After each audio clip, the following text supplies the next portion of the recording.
Ranni the Witch was born an Empyrean, chosen by the greater will and destined to succeed Queen Marika as a god of the Golden Order. She never wanted that fate. Ranni rejected the Two Fingers, rejected the Order, and rejected a life decided for her before she was born. To escape it, she orchestrated the Night of the Black Knives, sacrificing her own body and causing the first true death of a demigod. That single act set the shattering in motion and changed the lands between forever. Ranni lost her flesh, her family, and her place in the world she was meant to rule. But in return, she gained freedom. By the time you meet her, Ranni is no longer bound by divine law. She is a soul without a body, a will beyond the Golden Order, and the architect of the Age of Stars. This is the complete story of Ranni the Witch, the one figure in the lands between who truly escaped the gods. Subscribe if you would like more in-depth Elden Ring lore. Now let's begin.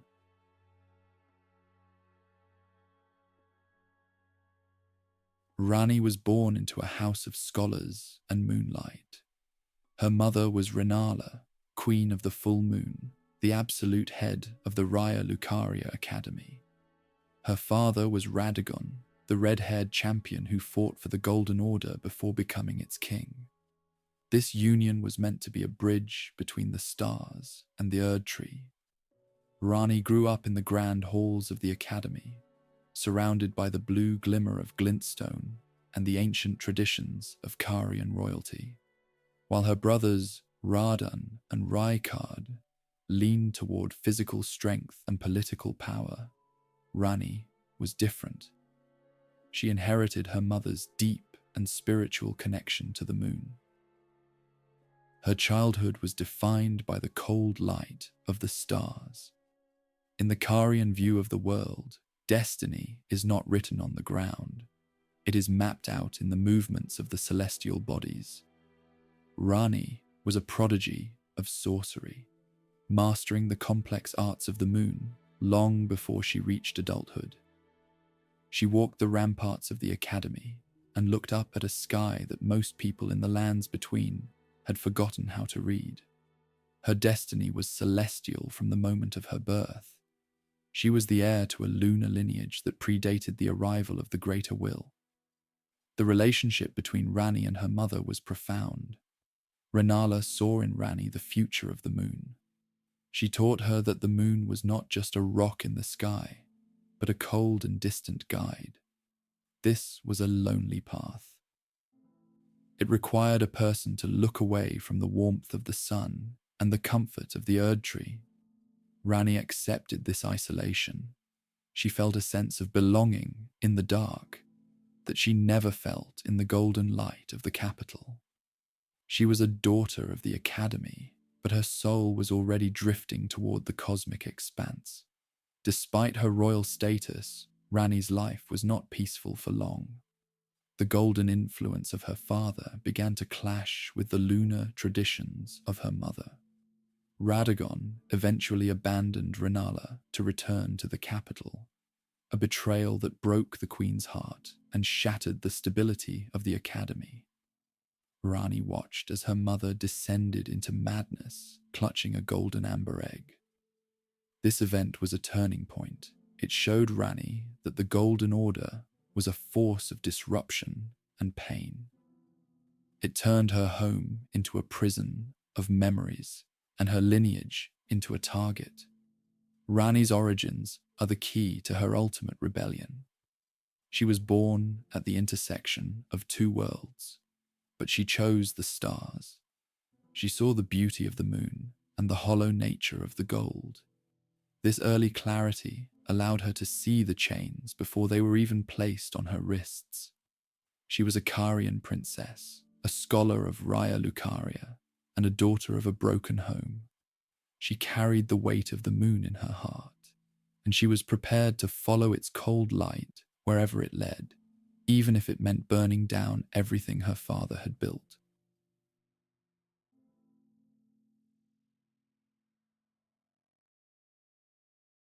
The Two Fingers, the ancient envoys of the Greater Will, chose her as an Empyrean. This was a rare and terrifying status. It meant that Ranni was no longer just a princess. She was now a candidate to succeed Queen Marika as the next god. She was to be the future vessel for the Elden Ring. To the leaders of the Golden Order, this was a supreme honor. It meant Ranni was viewed as a being of perfect potential. But to Ranni, this was a death sentence for her free will. The selection process was not a request. It was a divine claim. Being an Empyrean meant that Ranni's life was no longer her own.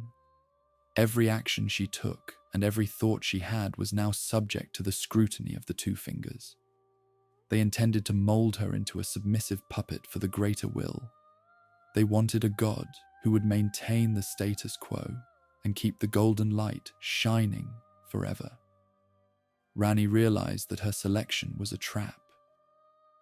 She was being invited into a cage of divinity where her only purpose would be to serve an outer power she did not trust.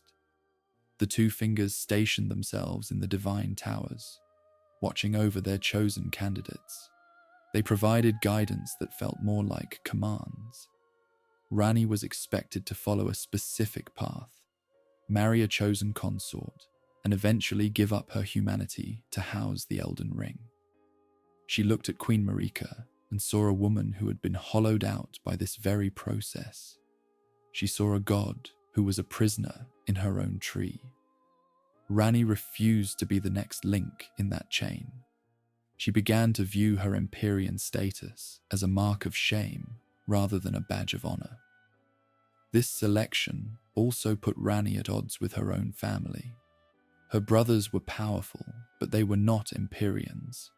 They were mere demigods, destined to be the footstool for the next god. Ranni's position created a distance between her and her kin. She was being elevated to a height where she would be completely alone. The Two Fingers wanted to isolate her so they could control her more effectively. They tried to replace her Carian identity with a divine one. They wanted to replace her moon with their sun, but Ranni's will was made of colder stuff than they realized. The rejection of the Empyrean path is the core of Ranni's story. She was the only candidate who saw the strings. While others might have been seduced by the promise of godhood, Ranni saw only the loss of self. She knew that as long as she possessed an Empyrean body, she would be a slave to the Two Fingers. This realization led her to the most extreme conclusion possible. If the body was the anchor for her destiny, then the body had to be destroyed. She was a prize that chose to break itself rather than be claimed by a master.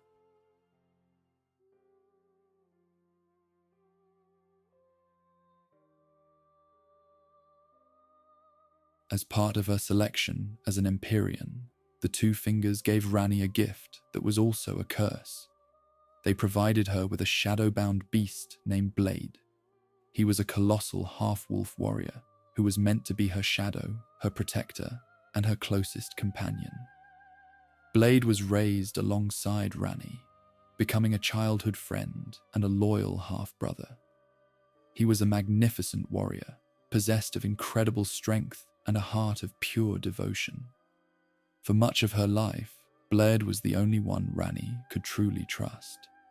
But beneath his loyalty, there was a hidden and horrific fail-safe. The Two Fingers did not give Blaidd to Ranni out of kindness. He was a biological insurance policy. Deep within Blaidd's mind, the Fingers had placed a spell of absolute compulsion. His true purpose was to act as a tether. If Ranni ever chose to betray the Two Fingers or turn against the Greater Will, the spell would trigger. Blaidd would lose his mind to a bloodthirsty madness. He would be forced to hunt down and kill the very person he loved most. He was a guardian who was designed to turn into an assassin the moment Ranni reached for her freedom. Ranni was fully aware of this trap. She looked at Blaidd and saw both her dearest friend and her potential executioner. This made their relationship deeply tragic. Every moment of shared laughter and every battle fought side by side was overshadowed by the knowledge of the coming betrayal. Ranni loved Blaidd, but she also knew that her path to the stars would eventually destroy him. She had to keep her true plans secret even from him, fearing that the mere knowledge of her treason might trigger the beast within her shadow. Blaidd himself was blissfully unaware of his dark purpose for a long time. He served Ranni with a fierce and honest pride. He believed his loyalty was a choice, not a programmed command. He would have walked into the lake of rot or faced a great worm for her without a second thought. This honesty made the Fingers' manipulation even more cruel. They took a noble soul and turned it into a ticking time bomb. They used the bond of family to create a weapon of control. It was the ultimate example of the Golden Order's cold and calculating nature. Despite the danger, Ranni never cast Blaidd away. She allowed him to stay by her side until the very end. She valued his company and his strength, even knowing the price they would both eventually pay. Blaidd was the physical manifestation of the cost of her rebellion. To be free of the Fingers, she would have to lose her shadow. She would have to watch her best friend descend into a madness he didn't deserve. Blaidd was a wolf in a gilded collar, and Ranni was the only one who knew that the collar was designed to snap his neck if he didn't bite her first.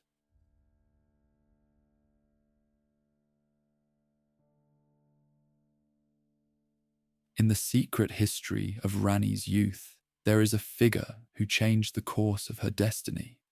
Deep in the woods of Liurnia, hidden away from the prying eyes of the Academy and the Two Fingers, Ranni met an old crone. This woman was a master of forbidden arts and lived in total isolation. She became Ranni's secret mentor, teaching her the sorceries of the cold and the dark. More importantly, she taught Ranni the truth about the Dark Moon. This mentor was a person who existed entirely outside the Golden Order. She was a ghost of an older, colder world. The crone's teachings were a direct challenge to the light of the Erdtree. She showed Ranni that the stars were not just distant lights, but cold and indifferent powers. She taught her that the moon was a source of occult wisdom that did not require the approval of the Two Fingers. This was the moment Ranni found an alternative to the Golden Cage. The mentor gave her the intellectual tools to visualize a world without the greater will. She provided the blueprint for the Age of the Stars, a philosophy built on the silence and the distance of the lunar path.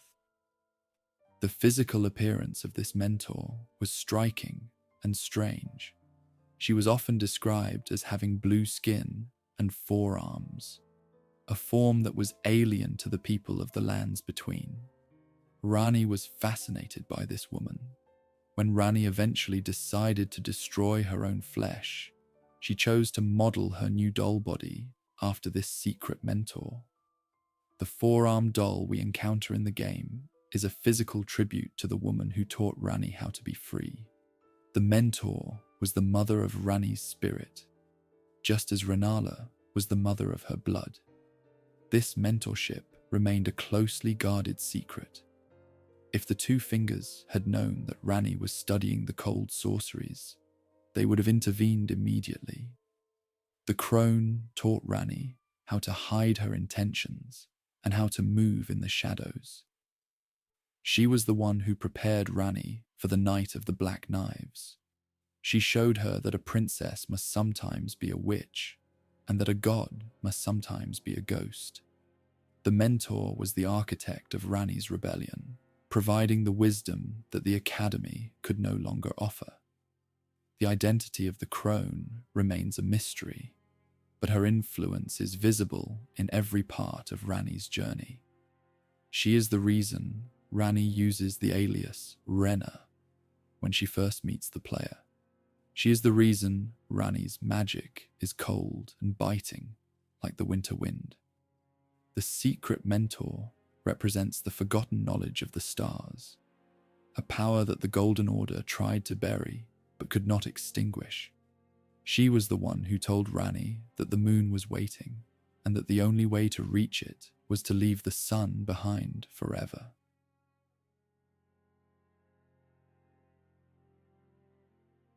Ranni's rejection of the Golden Order was not a sudden impulse, but a gradual realization of its deep-seated hypocrisy. The first crack in the facade was the treatment of her mother. When Radagon left Rennala to return to Marika, he didn't just break a marriage, he broke a peace treaty. Ranni saw that the Golden Order only valued the Carians as long as they were useful. Once the Union had served its purpose, her mother was discarded like a used tool. Ranni watched the Queen of the Full Moon wither away in a library, and she realized that the gold was cold and heartless. She also began to see the Greater Will as an outer parasite. She looked at the Erd Tree and saw a structure that fed on the souls of the dead. She saw the Two Fingers as manipulative jailers who cared nothing for the people of the lands between. The Golden Order claimed to be a source of life and light, but Ranni saw only a system of control. It was a world where destiny was locked in a golden ring, and no one was allowed to breathe without permission. She decided that the entire structure was a fundamental error that needed to be corrected. The fundamentalism of her father Radagon was particularly offensive to her. He sought to create a total and perfect logic that excluded everything that was not gold. Ranni, being a student of the stars, knew that the universe was much larger and more chaotic than her father's laws allowed. She saw the Golden Order as an attempt to simplify a complex reality into a single, boring truth. She rejected the idea that one god should rule over everything.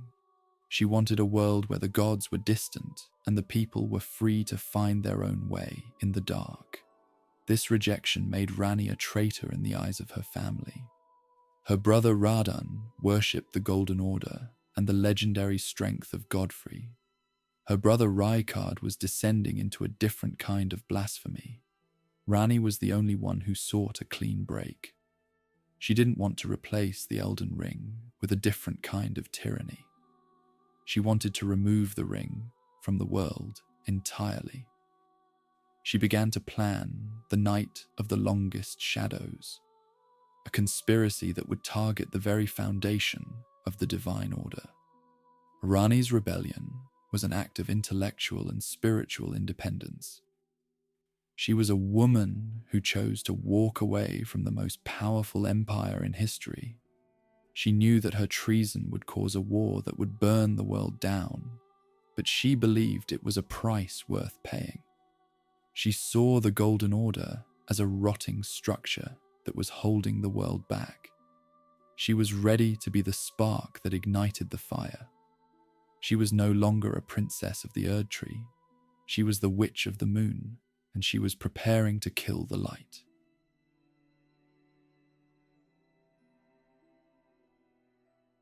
To execute her plan, Ranni had to commit the ultimate heresy. She had to steal the power to kill a god. The Rune of Death, also known as Destined Death, had been removed from the Elden Ring at the start of the Golden Order and entrusted to Malekith, the shadow of Queen Marika. It was sealed within his black blade, hidden away in the crumbling city of Farum Azula. Ranni knew that as long as death was sealed, the demigods were immortal and the Two Fingers were untouchable. She needed a fragment of that rune to break the cycle. Ranni organized a daring and secret heist to claim a piece of the rune. She did this with the help of the Black Knife Assassins. These were Numen women who were said to have close ties to Queen Marika herself. They were invisible, lethal, and shared Ranni's desire to disrupt the status quo. On a night of absolute secrecy, They infiltrated the sanctuary of the beast clergyman and stole a shard of the Black Rune. This was the first time the Golden Order's absolute defense had been breached. It was a theft that signaled the end of the Age of Immortality. The theft was a masterpiece of planning. Malekith was the most feared warrior in the world, yet Ranni managed to outmaneuver him. She took the fragment and used her knowledge of Carian's sorcery to forge it into black knives. These weapons were imbued with the power of destined death, capable of killing the soul and the body of a demigod. Ranni was no longer just a conspirator. She was now the most dangerous person in the lands between.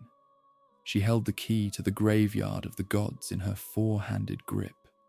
This act of theft was the spark that eventually led to the shattering. By reintroducing death into a world that had forgotten it, Ranni was forcing the universe to move forward. She knew that Malekith would be devastated by the loss and that Marika would be terrified. But Ranni was indifferent to their fear. She saw the Rune of Death as a tool of liberation. She believed that anything that could not die was not truly alive. She was preparing to use the black blade to cut herself free from the strings of the greater will. The theft also marked Ranni as a criminal of the highest order. She was now hunted by the agents of the capital and the shadows of the fingers. But she had already retreated into the mist of Liurnia, protected by her magic and her loyal advisors. She spent her nights refining the ritual that would change the world forever. The shard of the rune was a heavy burden, but to Ranni it was the only honest thing in a world of golden lies.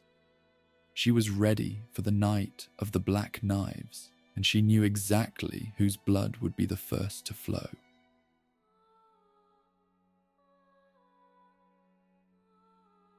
On a single, cold night that would be remembered forever, the Black Knife assassins struck simultaneously across the lands between. Their primary target was Godwyn the Golden, the firstborn of Queen Marika and the shining star of the Golden Order. While Godwyn was being murdered in the capital, Ranni was performing her own ritual in the divine tower of Liurnia. This was not a random act of violence, but a ritualistic double suicide designed by Ranni to achieve a specific metaphysical goal. She was using the stolen Rune of Death to rewrite the rules of her own existence. Ranni's plan was to split the power of the Death Rune. In the capital, the assassins used the black knives to kill Godwyn's soul, but his body remained alive, becoming a soulless, growing mass of corruption. Simultaneously, Ranni used the rune to kill her own Empyrean flesh, but her soul remained intact. This ensured a perfect and horrific balance. By destroying her body, Ranni escaped the physical destiny the Two Fingers had written for her. She was no longer a vessel for the Elden Ring, because she no longer had a body to house it. She had successfully killed the candidate without killing the person. The Night of the Black Knives was a catastrophe for the Golden Order. Godwyn's death broke Queen Marika's heart and led her to eventually shatter the Elden Ring. The world was plunged into a civil war that would last for eons. Ranni, however, achieved exactly what she wanted. She existed now as a disembodied spirit, free from the biological shackles of her Empyrean heritage. She had outplayed the Two Fingers by choosing a fate worse than death. She had traded her royal life for a ghostly freedom, becoming a witch who haunted the world from the shadows. The ritual left a permanent scar on the world. The curse mark of death was carved into the flesh of both Godwyn and Ranni. Godwyn became the first of the dead, his body transforming into a source of those who live in death. Ranni's body became a charred, red-haired corpse at the top of a lonely tower. This was the moment the Age of Fire began to fade into the Age of Shadows. Ranni was the architect of this transition. She had used the blood of her brother to buy her own independence, a choice that highlights her absolute and chilling ruthlessness. Following the ritual, Ranni vanished from the public eye. She retreated into the hidden court of the Three Sisters, hiding her spirit inside a doll vessel. The world believed she was dead or missing, but she was merely waiting. The Knight of the Black Knives was the opening move in a very long game. Ranni had successfully cut her strings, but the Two Fingers were still alive, and the Greater Will was still watching. She had started a fire that was burning the world down, and she was content to sit in the cold dark and wait for the ash to settle.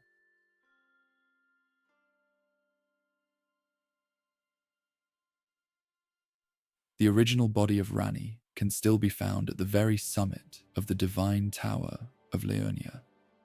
It is a haunting sight that sits far above the mists and the scholars of the Academy.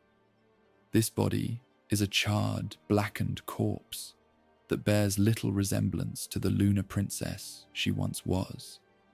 It sits in a state of permanent, frozen agony, its red hair being the only vibrant remnant of her former life. This flesh was once the pride of the Golden Order, a perfect Empyrean vessel designed to house the Elden Ring and carry on the legacy of Queen Marika. Now, it is nothing more than a discarded husk of burnt skin and brittle bone, abandoned by the spirit that once gave it life. This sight is the physical proof of Ranni's extreme commitment to her freedom. She did not just run away from her destiny, she burned it to the ground. The most significant feature of this corpse is the curse mark of death carved deep into its back. This mark is half of a centipede-like brand, representing the fractured nature of the ritual she performed on the night of the Black Knives. Because she died at the exact same moment as Godwyn the Golden, the power of the Rune of Death was split in two. Godwyn suffered the death of the soul, while Ranni suffered the death of the body. The mark on her back is a permanent scar on reality, a record of the moment she successfully cheated the Two Fingers. By destroying her physical self, she removed the anchor that the Greater Will used to control her.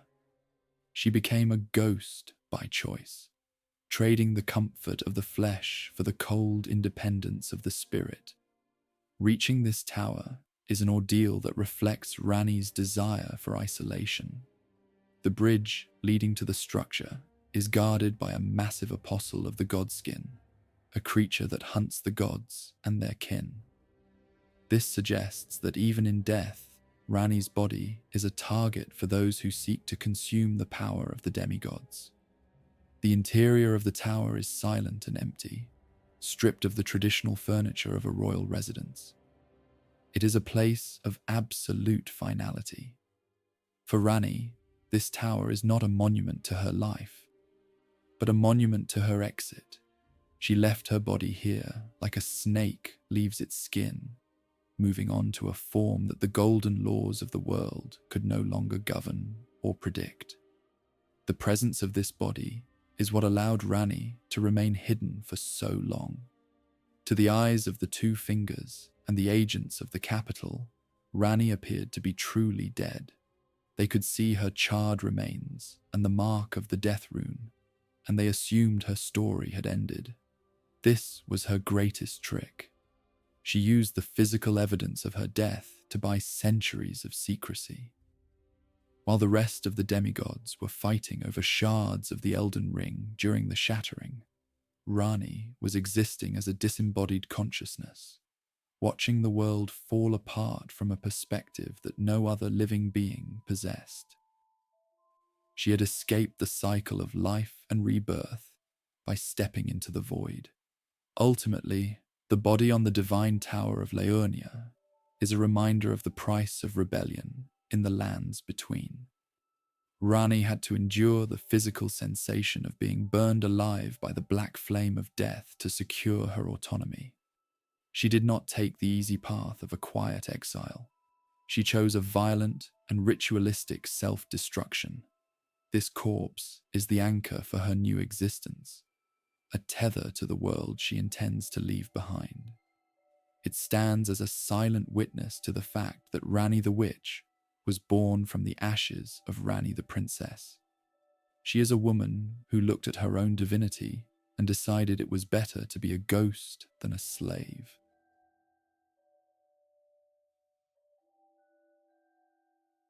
Because she no longer possessed a physical body, Ranni had to find a new way to interact with the world of the living. She chose to inhabit a four-armed wooden doll, a vessel crafted with incredible detail and infused with cold glintstone magic. This doll was not designed to look like Ranni's original self. It bore no resemblance to the red-haired daughter of Radagon. Instead, it was modeled after the physical appearance of her secret mentor, the old crone she met in the woods. The doll has blue, porcelain-like skin and 4 slender arms, reflecting the alien and celestial nature of the crone's lineage. This body is what the player encounters at Ranni's rise, a mask of cold wood and string that hides the true, spectral nature of the witch. The construction of the doll is a masterpiece of Carian craftsmanship and forbidden sorcery. Its joints are held together by magical threads, and its face is a frozen expression of calm, lunar indifference. When Ranni speaks through the doll, her spirit manifests as a ghostly second face that floats slightly beside the wooden one, a reminder that she is merely a passenger in this artificial shell. This form allows her to move, cast spells, and communicate, but it also highlights her disconnect from the human experience. She does not breathe, she does not eat, and she does not feel the warmth of the sun. She has become as cold and distant as the moon she worships, a spirit trapped in a cage of porcelain. This doll body serves as a perfect disguise for her activities. Most people in the lands between would not recognize this four-armed figure as the lost Empyrean princess. It allows her to operate from her tower in the Three Sisters without drawing the immediate attention of the Two Fingers. The doll is a tool of necessity, but it is also a symbol of her new identity. By choosing to look like her mentor, Ranni is honoring the woman who taught her how to be free. She has literally stepped into the shoes of the witch who showed her the dark moon. She is no longer a part of the biological tree of the demigods. She is a fabricated entity, a ghost in a machine. However, the doll body has its limitations. It requires a massive amount of spiritual energy to maintain, and Ranni often has to enter long periods of deep sleep to recover her strength. During these times, she is vulnerable, relying entirely on the protection of her loyal advisors. The doll also lacks the blood required to interact with many of the ancient rituals of the lands between. This is why she eventually needs the help of a tarnished. She needs someone with a physical body and a living soul to act as her hands in the places where her wooden limbs cannot reach. She is a powerful spirit, but she is also a prisoner of her own artificial form. The choice of a doll also reflects Ranni's philosophy regarding the soul. She believes that the physical body is nothing more than a suit of clothes that can be changed or discarded as needed. By inhabiting a wooden vessel, she is proving that her self is entirely separate from her biology. This perspective is what allowed her to commit the Night of the Black Knives without hesitation. To Ranni, the doll is an honest form because it does not pretend to be part of the natural order of the Erd Tree. It is a work of art and a weapon, a cold and beautiful shell for a spirit that has already set its sights on the stars.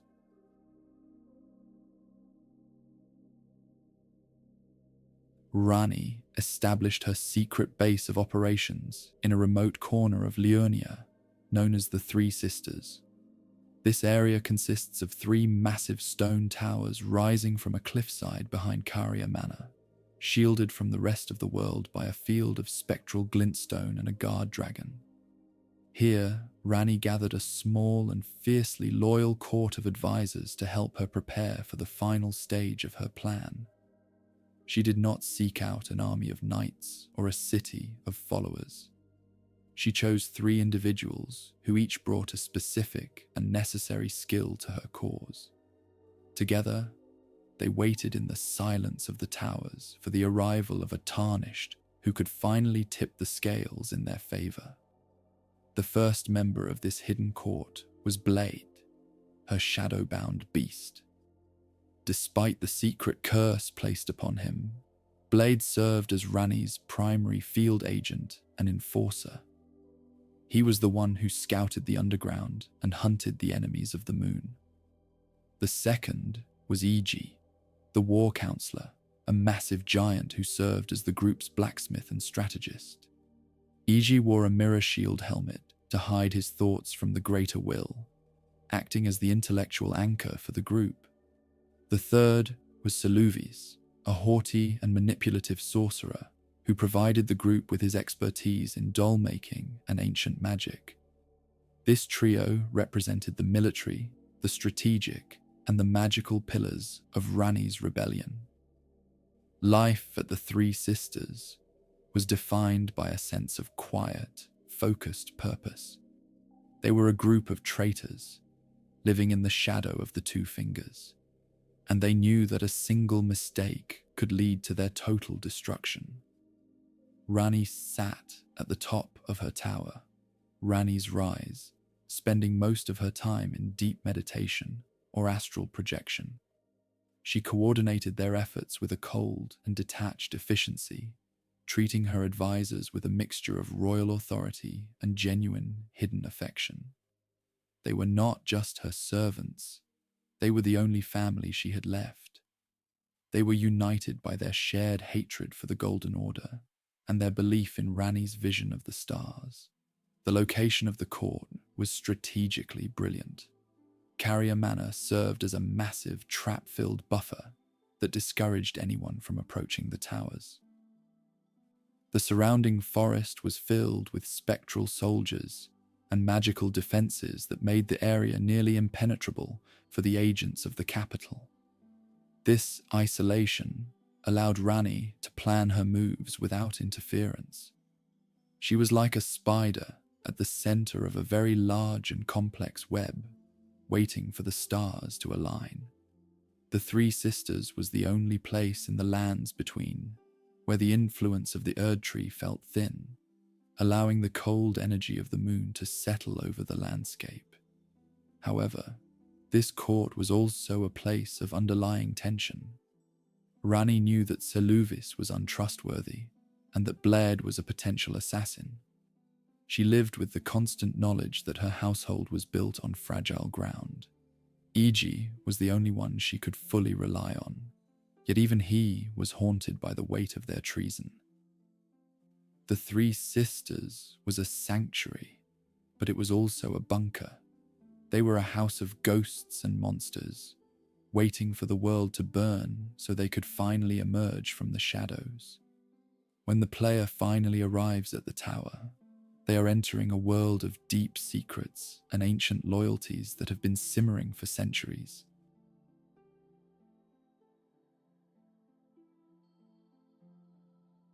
When the player first encounters Ranni at the Church of Elay, she does not reveal her true identity or her grand ambitions. Instead, she appears as a mysterious, four-armed figure sitting on a stone wall, introducing herself by the alias of Renna. This name was a direct reference to her secret mentor, the Old Crone, and it served as a test for the player. Ranni was looking for someone who could see past appearances and handle the strange tools of the spirit world. She gifted the player the Spirit Calling Bell and the Lone Wolf Ashes, items that were once owned by the former master of Torrent. This was her first attempt to influence the journey of the Tarnished, and see if they were capable of serving her cause.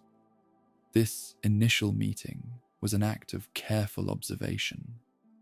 Ranni had been watching the player since they arrived in Limgrave, noting their connection to the spectral steed, Torrent. She knew that anyone chosen by the horse was likely a person of significant destiny. By giving the player the bell, she was granting them the power to command the spirits of the dead, a skill that is fundamental to her own lunar philosophy. She wanted to see how the player would use this power, whether they would become a mindless servant of the grace, or if they possessed the spark of independence needed to work with a witch.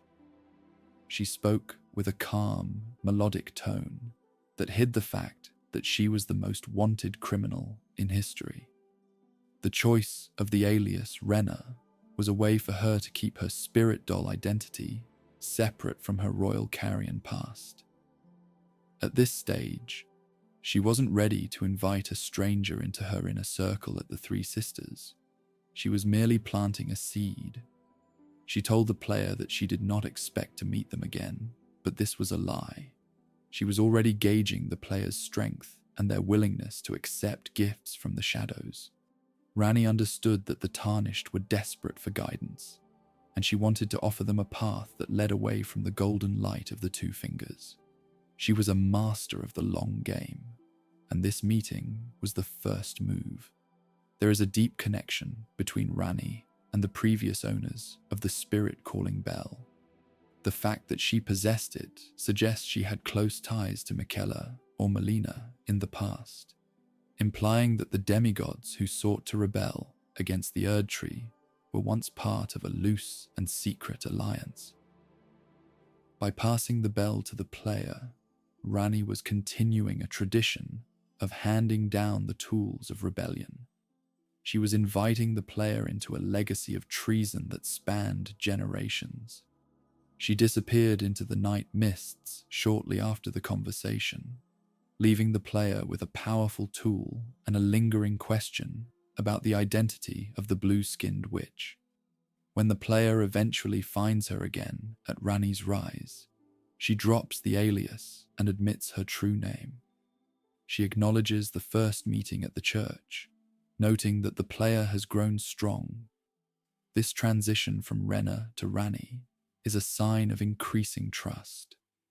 She realizes that the player is not just another mindless servant of the Erd Tree, but a potential lord. She offers the player a place in her service, inviting them to join Blaidd and Iji in the hidden court. The alias was the mask, and the invitation was the beginning of the truth. Ranni had found her hands, and the journey to the stars could finally begin in earnest. Part 12. The Search for Nokron. To move forward with her plan to destroy the Two Fingers, Ranni needed to find the eternal city of Nokron. This ancient and subterranean city was the original home of the Silver Tears and the secrets of the moon, and it contained the only weapon capable of harming a cosmic vassal. However, the path to Nokron was physically blocked and geographically hidden. For eons, the city had been sealed away beneath the earth, its entrance lost to time. Ranni sent Blaidd into the Siofra River well to scout the underground, but he found nothing but a massive stone ceiling. The search for the Eternal City became a frustrating stalemate that threatened to stall Ranni's destiny indefinitely. The reason for this blockage was celestial rather than physical. Ranni's destiny was tied to the movement of the stars, and those stars had been frozen in place by her own brother, Starschurge Radahn. During the shattering, Radahn had used his incredible mastery of gravity magic to halt the heavens, preventing the stars from falling and stopping the natural flow of fate. Because the stars were not moving, the path to Nokron remained sealed. Radahn was literally holding his sister's future in his hands, likely as a way to protect the Golden Order he so dearly loved. Rani was trapped in a state of celestial stagnation, unable to reach the weapon she needed to finalize her rebellion. This created a massive logistical problem for Rani's court. Blaidd spent weeks staring at the sky from the underground, while Iji consulted the ancient maps of the stars. They realized that as long as Radahn lived, the sky would remain a static cage. Rani herself was powerless to move the stars on her own. She was a master of the moon, but Radahn was the master of the void. This led to the realization that the strongest demigod in the world had to be killed. It was a cold and practical necessity. Rani did not hate her brother, but she was willing to see him die if it meant her path could finally open. The search for Nokron eventually involved the player and the sorceress Selen. Through their investigations, they uncovered the ancient link between the Carian fate and the starry sky. They realized that the falling stars were the keys to the eternal city. This information was brought back to Rani, who accepted the news with her usual detached calm. She instructed the player to join Blaidd at the Redmane Castle in Caelid. The search for a location had transformed into a mission of assassination. The Eternal City was not something that could be found. It was something that had to be triggered by the death of a legend. This phase of the story highlights the interconnected nature of the demigod's fates.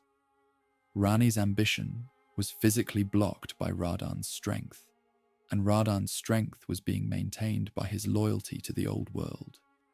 The search for Nokron was the moment the quest became a global event, drawing in warriors from across the lands between.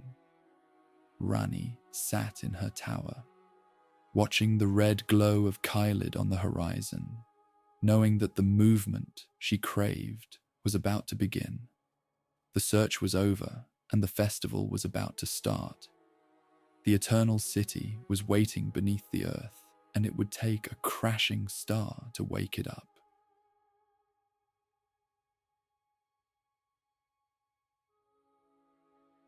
The Radahn Festival was a massive and bloody event held at Redmane Castle, organised by the Castellan Gerran to give the rotting Star Scourge a warrior's death. For Rani, however, the festival was a purely functional, celestial trigger. She sent her shadow, Blaidd, to participate in the slaughter, joined by the player and various other champions like Iron Fist Alexander. The goal was to end the life of General Radahn, and in doing so, release the grip he held on the stars. The battle was a chaotic and epic confrontation against a man who had lost his mind to the rot but retained all of his terrifying gravity magic. It was the most important military event of Rani's questline. The death of Radahn was the moment the world finally started to move again. As his soul left his body and his magic faded, the heavens were suddenly released from their long imprisonment. In a spectacular cinematic moment, the stars began to fall from the sky in a rain of light and fire. One of these stars, a gargantuan mass of cosmic stone, crashed directly into the woods of Limgrave, tearing a massive hole in the earth. This was not a natural disaster, but the physical opening of the path to Nokron. Radahn's death had acted as the key to the lock. The stagnation of the Golden Order had been breached by the weight of a falling star. Rani watched this event from her tower, feeling the shift in the celestial currents. She knew that her destiny was no longer frozen. The path to the underground was now open, and the weapon she sought was finally within reach. For the first time in centuries, the witch felt the momentum of her plan. She thanked the player for their service, acknowledging the gravity of what they had achieved. By killing her brother, the player had proven they were the consort Rani needed. Someone who was willing to destroy the old world to make room for the new one. The festival was over, and the real war was beginning. The impact of the festival was felt across the entire continent. The scholars of Raya Lucaria were baffled by the sudden movement of the stars, while the servants of the Two Fingers felt a sudden surge of dread. Ranni's treason was no longer a secret plan. It was now a visible celestial reality.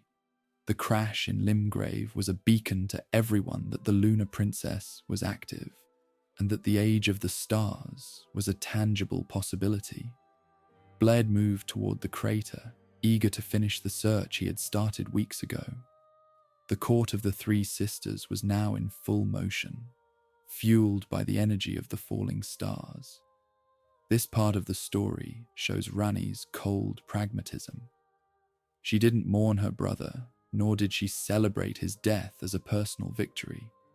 She viewed it as a necessary adjustment to the cosmic clock.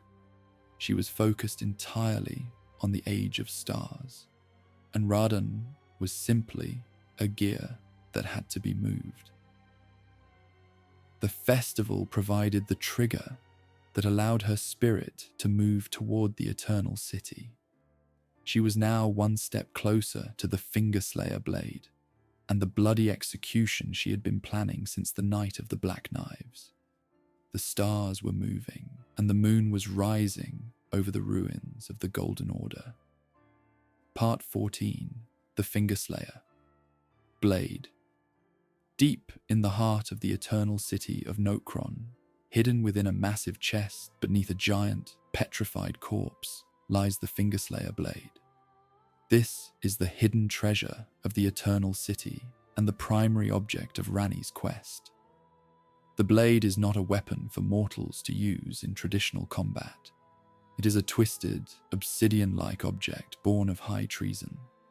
It is said to have been forged from the remains of a god, and it possesses the unique and horrific power to physically harm the Two Fingers and the envoys of the Greater Will. This was the weapon that the inhabitants of the Eternal City were punished for creating, and it was the only tool that could finalize Ranni's rebellion. When the player finds the blade and brings it back to Ranni, her reaction is one of profound, quiet triumph. She looks at the weapon and sees the end of her imprisonment. The Fingerslayer Blade is the physical manifestation of her rejection of the divine. It is a tool of deicide, a blade designed to cut the connections between the earth and the heavens. By taking the blade, Ranni is officially declaring that she is no longer afraid of her creators.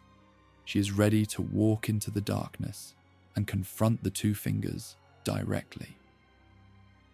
The weapon is heavy with the weight of ancient sins, but to Ranni it is as light as moonlight. The origin of the blade is a dark mystery. It is described as being born of a corpse, suggesting that the Eternal Cities once performed experiments on the remains of celestial beings.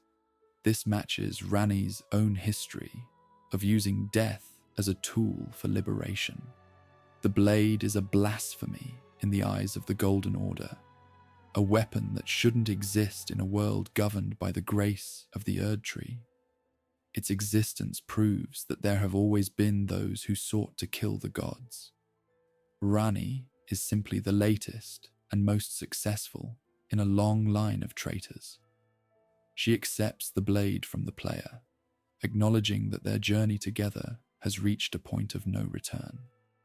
As a reward for finding the blade, Ranni grants the player the Carian inverted statue, which allows them to access her original body on the Divine Tower. This is her way of closing the loop. She no longer needs the secrets of her past, because she now holds the weapon for her future. She tells the player that she must now depart on her lonely path, leaving her tower and her advisors behind to finish the execution. She is moving toward the Lake of Rot and the Moonlight Altar, a spirit armed with a blade made of treason. The Fingerslayer Blade is the key that will unlock the Age of Stars, but it is a key that must be turned in the blood of a god. Ultimately, the Fingerslayer Blade represents the ultimate no to the greater will. It is the refusal to be a puppet. Ranni's acquisition of the blade is the moment she stops being a candidate and starts being a god killer. She is no longer hiding in her tower. She is on the hunt. The weapon is a grim and ugly thing, but it is the only honest weapon in a world of golden illusions. With the blade in her possession, Ranni is ready to face her mother Métier and the two fingers that claimed her at birth. The stars have moved, the path is open, and the witch has her knife.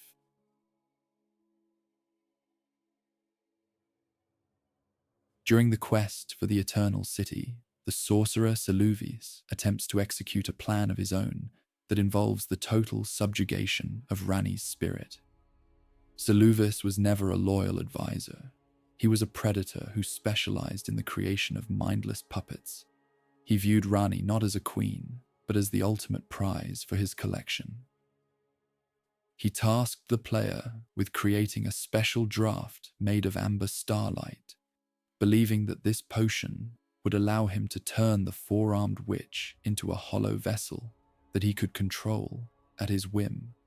This betrayal highlights the internal rot within Ranni's own court, and the constant danger she faced from those she allowed into her inner circle. Ranni was far more powerful and perceptive than the arrogant sorcerer ever realized. She was a spirit who had already survived the death of her own flesh, and she was not about to be trapped by the clumsy schemes of a mortal man. When the player, or Saluvis, attempts to move against her, Ranni reacts with an effortless and chilling authority. She doesn't engage in a magical duel or a long argument. She simply exerts her will, and Saluvis is found dead shortly after. Whether she killed him directly or simply allowed his own discarded puppets to turn on him is unclear, but the result was the same. She had no room for those who sought to place new chains on her spirit. The death of Saluvis is a turning point for the court at the Three Sisters. It serves as a reminder that Ranni's kindness has a very sharp edge. She tolerated Saluvis only as long as his knowledge was useful to her plan. The moment he became a threat to her autonomy, he was removed from the equation without a second thought. This ruthlessness is a core part of her character. Ranni is a revolutionary who is willing to sacrifice anything and anyone to achieve her goal of a free world. She didn't mourn the sorcerer, and she didn't apologize for his end. He was a bug that tried to bite the moon, and he was crushed accordingly. The fate of Saluvis also reveals the dark nature of the preceptor class within the academy. It shows that the pursuit of glintstone magic often led to a total loss of empathy and a desire for absolute control over life. Saluvis was the shadow of the Carian lineage, representing the manipulative and cruel side of sorcery. Ranni's rejection of him was also a rejection of that specific kind of power. She didn't want puppets. She wanted allies who chose to follow her. By clearing the traitor from her tower, Ranni was purifying her household before she departed on the final, lonely stage of her journey. Ultimately, the betrayal of Saluvis proves that Ranni cannot be owned. She is a woman who has already paid the highest price for her freedom, and she treats that freedom as a sacred and untouchable thing. The sorcerer's attempt to bottle the moon was a failure of the highest order. He died in his own tower, surrounded by his silent dolls, while Ranni continued her march toward the stars. This event solidified her relationship with the player, as she realized that we were the only ones who were truly willing to stand by her without trying to steal her soul. The court was smaller now, but it was finally honest. Part 16. The Miniature Ranni Doll. After she claimed the Fingerslayer Blade and departed from her tower, Ranni performed a strange and practical ritual to travel undetected. She transferred her spirit into a miniature Ranni doll, a small and seemingly inanimate object that the player finds resting in a stone coffin within the Ainsel River main. This was her attempt to move through the dangerous underground tunnels without drawing the attention of the celestial assassins. She expected to travel alone, hidden in the shadows of the cave, but the player's persistence once again changed the course of her journey. By picking up the doll and attempting to speak to it, the player forced Ranni to break her silence. The dialogue that follows is a rare and humanizing moment for the blue-skinned witch. After the player tries to talk to the doll several times, Ranni finally snaps. She speaks through the tiny wooden frame, her voice filled with a mixture of annoyance and begrudging respect. She admits that she didn't expect the Tarnished to be so dogged in their pursuit. She calls the player persistent and unusual, showing a crack in her usual facade of cold, lunar indifference. She is a goddess in miniature, caught in a moment of vulnerability, and she handles it with a sharp, royal wit that reveals the woman beneath the porcelain mask. In this form, Ranni gives the player a new set of commands, officially taking them on as her hands for the final climb. She tells the player to travel through the ruins of Nokstella and eliminate the baleful shadows that are hunting her. This is a crucial phase of their relationship. By working together in the dark, subterranean river, the player and Ranni are forming a bond that is no longer about royal service, but about survival. Ranni is completely dependent on the player to carry her through the hostile environment, and the player is the only one who knows that the Master of the Stars is currently a 6-inch doll in their pocket. The miniature doll is a perfect metaphor for Ranni's entire philosophy. It shows that she doesn't care about the grandeur of her physical form. She is willing to be small, insignificant, and even slightly ridiculous if it serves the greater goal. She has totally detached her ego from her appearance. This stands in stark contrast to the other demigods, who are obsessed with their massive stature and their golden thrones. Ranni is a witch who understands that true power is found in the soul, not the size of the vessel. She is a traveler in the dark, and she is comfortable in the silence of the stone. Ultimately, the time spent with the miniature doll is where the Age of Stars truly begins to feel like a shared voyage. Ranni begins to speak more openly about her past and her hopes for the future. She explains the cold and lonely nature of the path she has chosen, warning the player that following her will mean leaving the warmth of the world behind. This is the first time she treats the player as an equal rather than a servant. The doll might be small, but the spirit inside it is preparing to swallow the world. By the time they reach the Lake of Rot, the player and the doll have become a single, unstoppable force.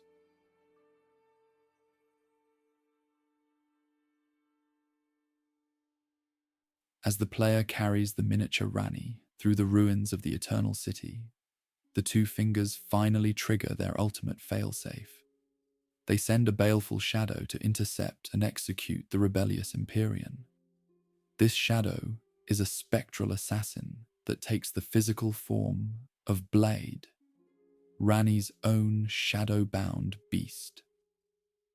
It is a cruel and calculated psychological attack. The fingers are using the image of her most loyal friend to try and kill her. This shadow represents the absolute authority of the greater will, a physical manifestation of the curse that was placed on Ranni's bloodline at the moment of her selection. The battle against the baleful shadow is a moment of intense pressure. The assassin moves with a savage, wolf-like ferocity, wielding a massive blade imbued with the black flame of the death rune. It is a reminder of what the gift of the two fingers was always meant to be. Ranni speaks to the player through the doll, urging them to strike down the shadow without mercy. She knows that this is not the real Blaidd, but a hollow puppet of her creators. Yet, seeing her friend's face used as a weapon of the enemy must have been a profound source of hidden pain. This was the moment the war became a bloody, personal reality in the dark. By defeating the baleful shadow, the player is effectively severing the last tether the two fingers have on Ranni. It is the final defense of the old world.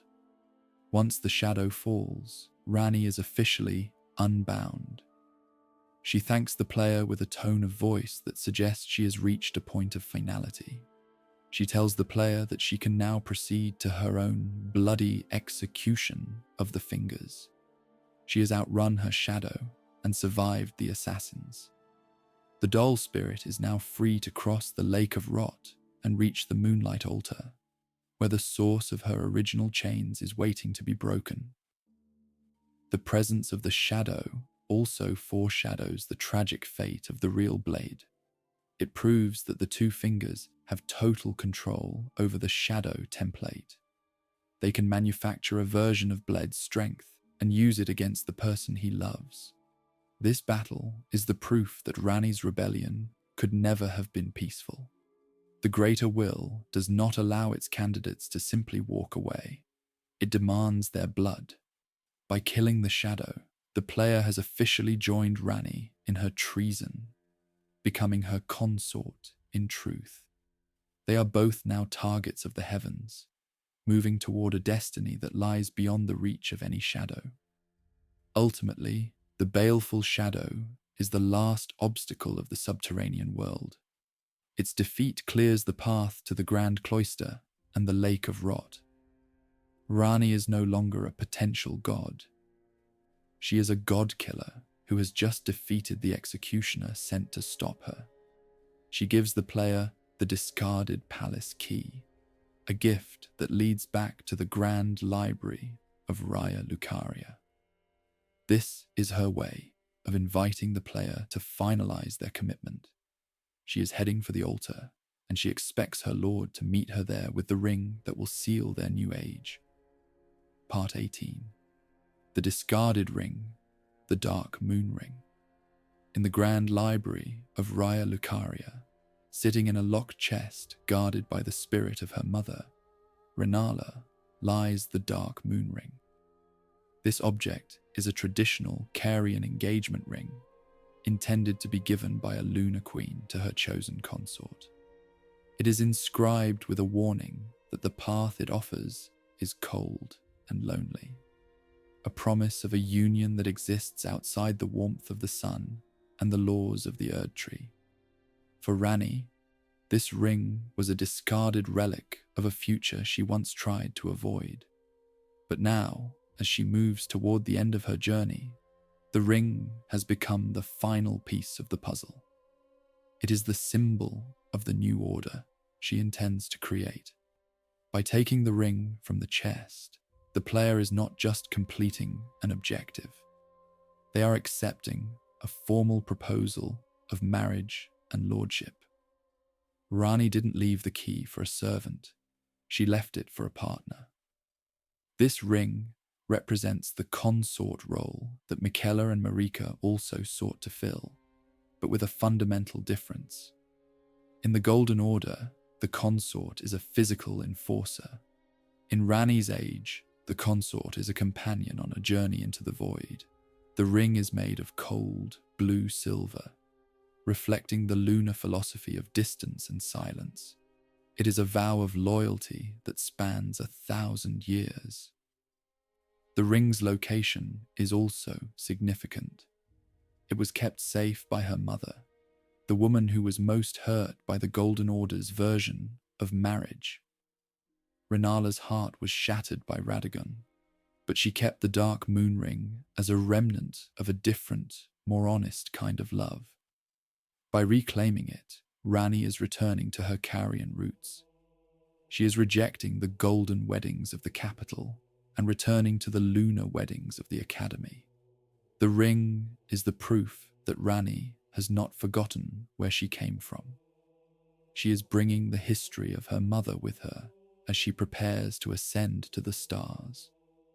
Metaphysically, the ring acts as the anchor for the player's soul. It allows them to follow Ranni into the celestial realm at the end of the game. Without the ring, the player would just be another Elden Lord, trapped in the cycle of the Erd Tree. With the ring, they are a Lord of the Stars, bound to the moon. It is a heavy commitment. Ranni is honest about the cost. She tells the player that she is leaving the world, and that to be her consort is to be a traveler in the dark. The ring is not a gift of power, but a gift of shared isolation. It is the key to the door that leads out of the lands between. Ultimately, the Dark Moon Ring is the final contract of the quest. It transforms the relationship between the player and Ranni from a contract of service to a union of fate. Ranni is no longer a witch giving orders. She is a queen waiting for her lord. She has gone ahead to the Moonlight altar to perform the final execution, and the ring is the only way for the player to reach her. It is a small, cold object that carries the weight of a new age. By sliding it onto their finger, the player is officially eclipsing the sun and choosing the moon. The voyage is about to begin. Part 19, the Lake of Rot. To reach the final altar of her execution, Ranni's journey takes her through one of the most hostile and stagnant places in the lands between. The Lake of Rot. This is a massive subterranean sea of concentrated scarlet rot, a red and putrid landscape where the physical laws of life and death have been completely corrupted. It is said to be the site where an ancient god of rot was sealed by a blind swordsman eons ago. For Ranni, this area represents everything she hates about the current world. It is a place of absolute stagnation, where things refuse to die and instead fester in a state of eternal biological horror. Crossing the lake is a grueling process of endurance. The air is thick with the scent of decay, and the water itself is a toxic sludge that eats away at anything that touches it. Ranni, existing as a spirit within a doll, is immune to the physical infection. But the spiritual weight of the place must have been immense. The rot is a product of an outer god, another celestial entity trying to claim the earth for its own fungal age. By passing through this lake, Ranni is literally walking through the filth of her rivals. She is proving that her lunar cold is stronger than the fungal heat. She is moving through the rot to reach the moon. The Lake of Rot also serves as a physical graveyard for the old world. You can see the ruins of ancient civilizations half submerged in the red sludge, their statues and temples slowly dissolving into the swamp. It is a place where time has stopped.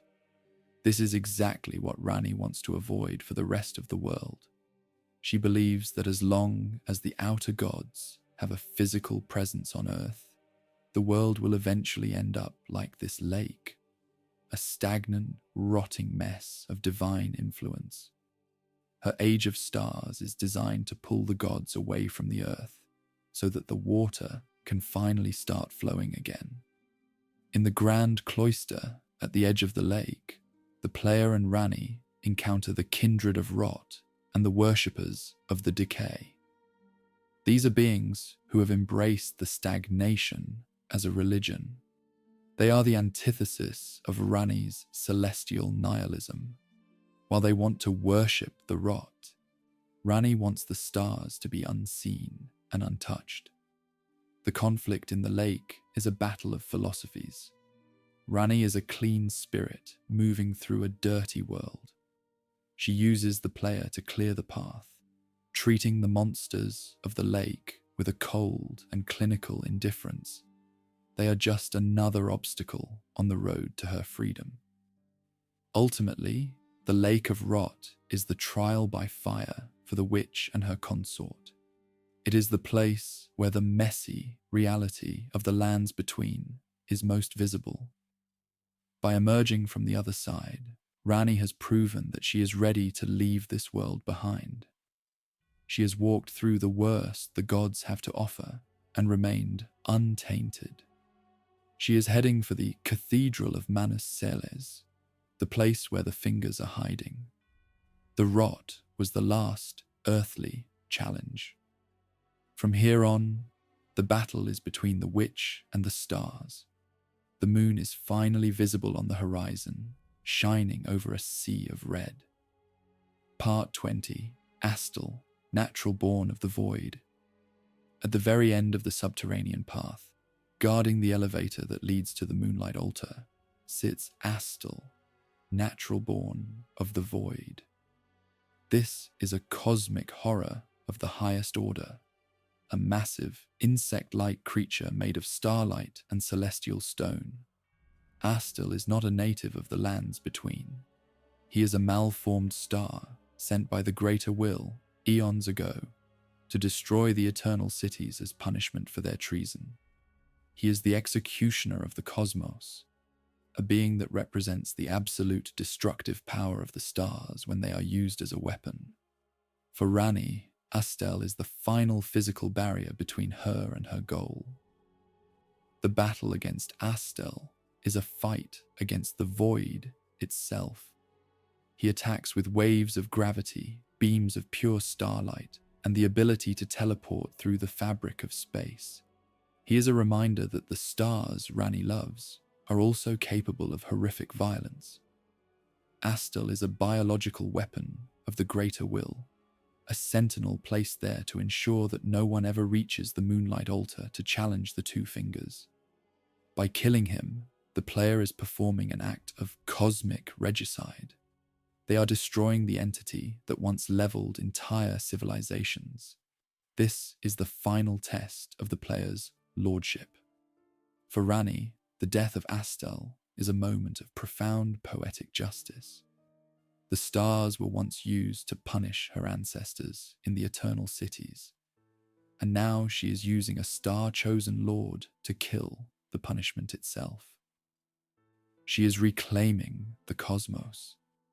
Astel represents the old stars, the stars that served the Greater Will. Ranni represents the new stars, the stars of the Dark Moon. By clearing the Naturalborn, the player is preparing the way for Ranni's new age. The Void is no longer a source of terror. It is a path to a new beginning. Astel's physical form is a disturbing blend of a human skull, an insect's body, and a galaxy of swirling nebula. He is alien in every sense of the word. His presence in the deep caverns shows how far the Greater Will was willing to go to bury its secrets. He was the plug in the drain of history. When he falls, the path to the Moonlight Altar is finally revealed. The elevator rises into the cold, clean air of the surface, far above the rot and the ruins. Ranni's spirit is finally home, standing on the cliffs of Leonia, where her journey first began as a child. Ultimately, Astel is the gatekeeper of the moon. His defeat marks the end of the quest's combat and the beginning of its ritual. The player has proven that they can face the horrors of the void without blinking. Ranni is waiting in the cathedral above, her blade in hand, ready for the final execution. The stars are now silent, and the Naturalborn has returned to the dust from which he came. The moon is full, and the age of stars is only a few steps away. The voyage is about to enter its final bloody phase at the altar. Part 21. The Bloody Execution at Moonlight Altar. At the very peak of the Moonlight Altar, beneath the ruins of the Cathedral of Manus Celes, Ranni finally finds what she has been searching for since the Night of the Black Knives, her own 2 fingers. These are the same envoys that claimed her at birth and tried to turn her into a puppet. They are hiding in a deep, bloody pit beneath the cathedral, a dark and cramped space that feels more like a prison than a divine sanctuary. Using the Fingerslayer Blade, Ranni performs a brutal and visceral execution. She hacks the massive, hairy fingers into pieces, finally killing the connection between herself and the greater will. When the player finds her in the pit, the scene is one of profound and somber victory. Ranni's doll body is slumped against the stone, exhausted and covered in the oily golden blood of the fingers. The Fingerslayer Blade lies on the ground, its work finally finished. This is the moment Ranni's rebellion is complete. She has killed her masters. She is no longer an Empyrean, and she is no longer a candidate. She is a free spirit in a world that has no more gods to claim her. She has committed deicide in the dark, and she has survived. The blood of the fingers is a disturbing sight. It shows that these celestial beings were physical, biological entities that could be hurt and killed. They were not eternal spirits, but vessels of a different kind.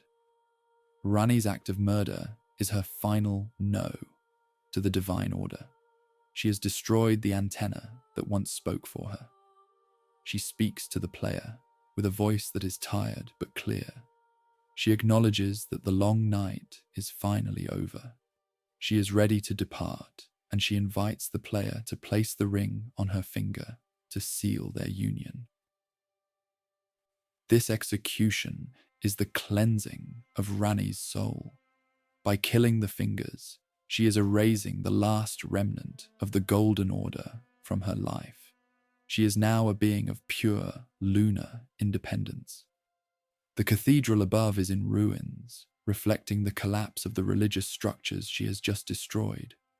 Ranni has turned the Manus Celes, the hand of the heavens, into a Manus Mortis, a hand of death. She is the witch who won. She has successfully killed her fate, and she is standing on the remains of the gods she outplayed. Ultimately, the bloody execution at the Moonlight Altar is the end of the quest and the beginning of the age. Ranni has cleared the path for the world to be free. She has taken the sins of the world onto herself so that everyone else can live in a world without gods.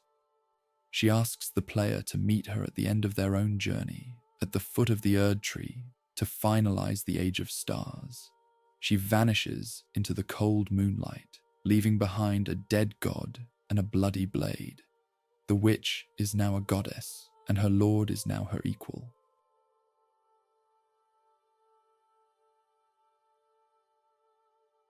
After the player slides the dark moon ring onto Ranni's finger at the altar, she grants them the Moonlight Greatsword.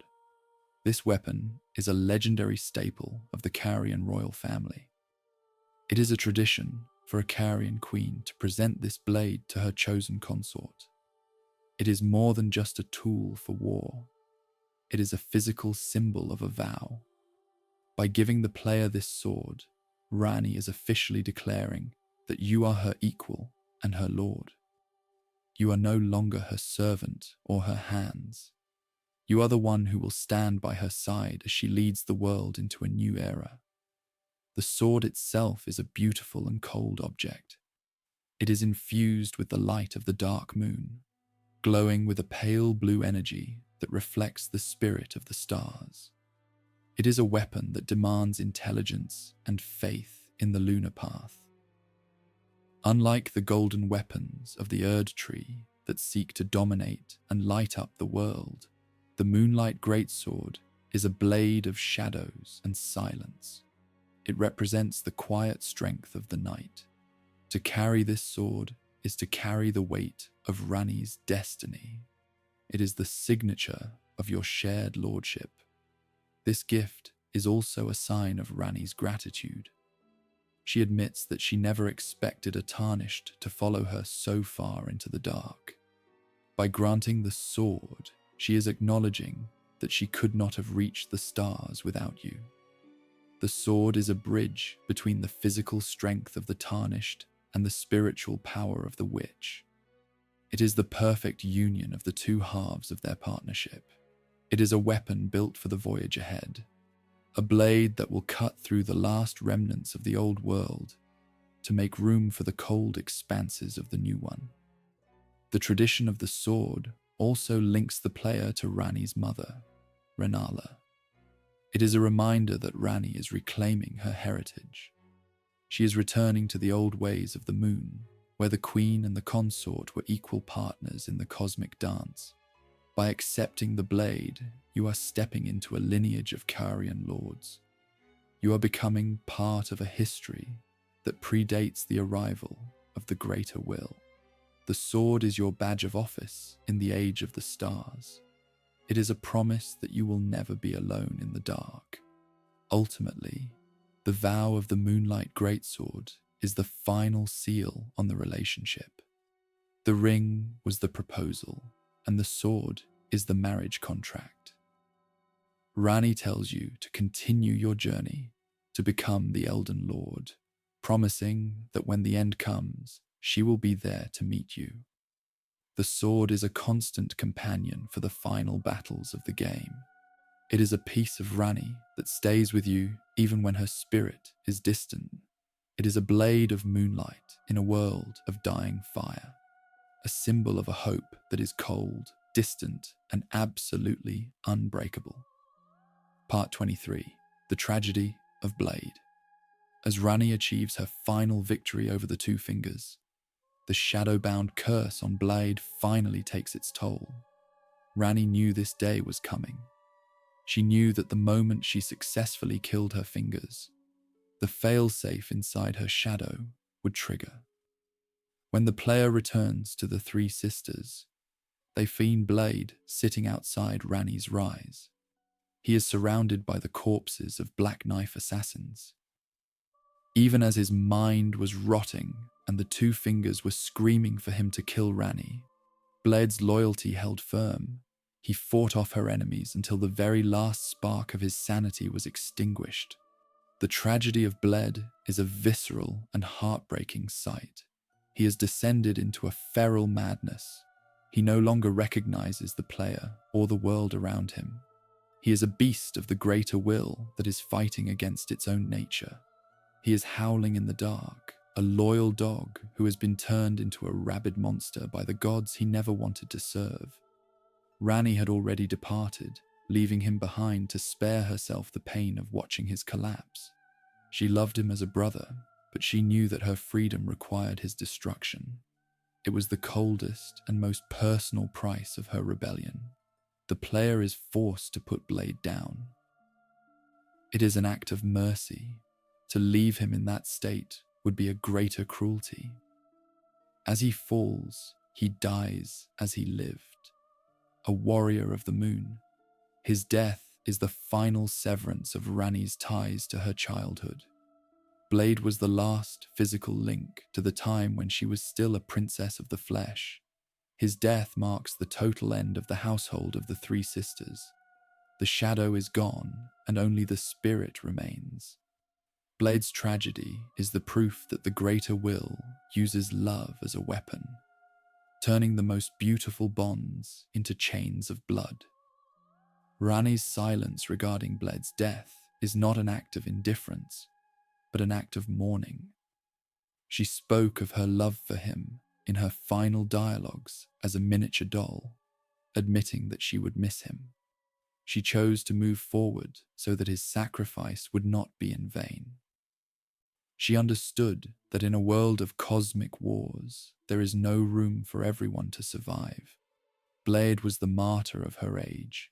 He was the one who bore the weight of the Fingers' spite so that Ranni could reach the altar. He was a hero who died in a ditch, fighting a shadow he couldn't see. Ultimately, the story of Blaidd is the most human part of the Age of Stars. It shows that even a voyage to the stars is built on a foundation of grief. Ranni is a revolutionary who had to kill her own heart to save the world. Blaidd was that heart. His armor and his sword remain with the player as a testament to a loyalty that was stronger than a god's curse. He was the half-wolf who stayed true until the stars moved. As he fades into the mist of Liurnia, the world becomes a little colder and a lot more silent. The witch is free, but she is now truly alone. Part 24. Egi's Final Fate. Shortly after the death of Blaidd, the war counselor Egi meets his own tragic end. The player finds him slumped over his anvil, his massive body consumed by the cold black flames of the assassins. Egi was the intellectual pillar of Ranni's court. He was the one who managed the strategy and protected the secrets of the moon. He spent his final moments in a state of profound regret, having realized that he underestimated Blaidd's capacity for loyalty. He died knowing that Ranni's mission was a success, but he also died knowing that his family was gone. Egi's death is shrouded in mystery. The presence of the black flame suggests that he was targeted by the Black Knife assassins or the Godskin apostles. This implies that once Ranni moved to the stars, her former allies, or the agents of the Old Order, moved in to clean up the remnants of her household. Egi did not fight back with the same ferocity as Blaidd.